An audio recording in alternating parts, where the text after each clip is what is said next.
6 poor countries that used to be affluent. 6. Thailand.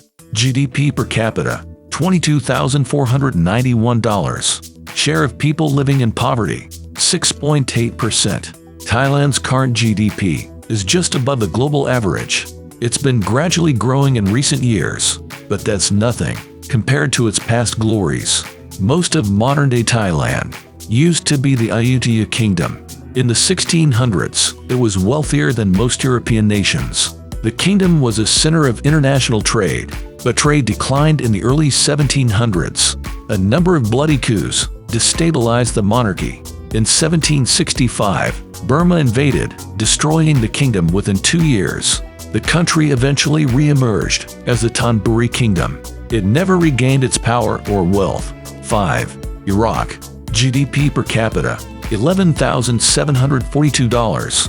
Share of people living in poverty, 25%. As an oil-rich country, Iraq should have been wealthy, and it was, especially after the 1973 oil crisis. Iraq enjoyed one of the highest standards of living in the region. GDP per capita more than doubled during the 1970s. The country had advanced infrastructure, social services, and healthcare. Iraq's prospects headed downhill in 1979. That's when Saddam Hussein formally assumed power.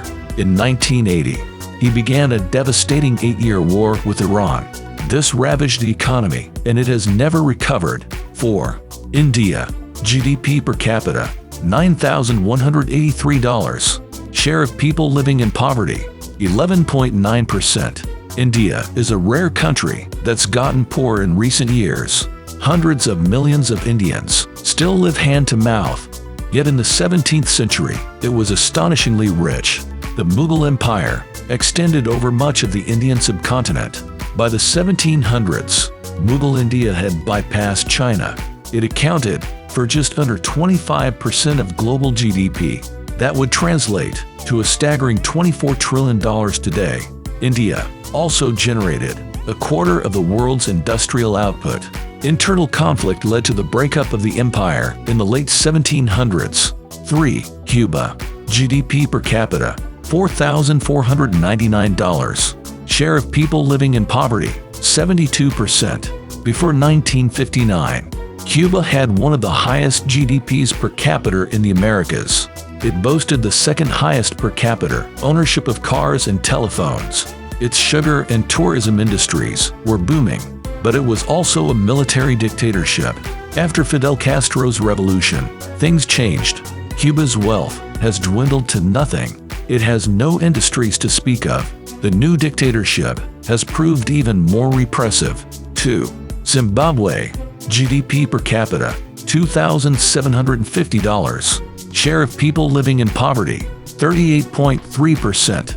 During the 1980s, Zimbabwe's economy was quite robust. The country boasts abundant natural resources. It had a lucrative agricultural sector too. But in 2000, Robert Mugabe's government ruined it all in one fell swoop. It decided to seize all the white-owned farms. The new owners of the farms lacked agricultural skills and experience. Production soon plummeted. A financially draining war in the Congo intensified the crisis. Hyperinflation kicked in. By 2003, and the unemployment rate hit 95%. Not much has improved since then. 1. Mali. GDP per capita, $2,639. Share of people living in poverty, 41.9%. Mali is a war-torn country, devastated by droughts. But a few hundred years ago, things were different. The Mali Empire was one of the richest in Africa. It spanned an incredible 439,400 square miles. Mali was a major gold producer.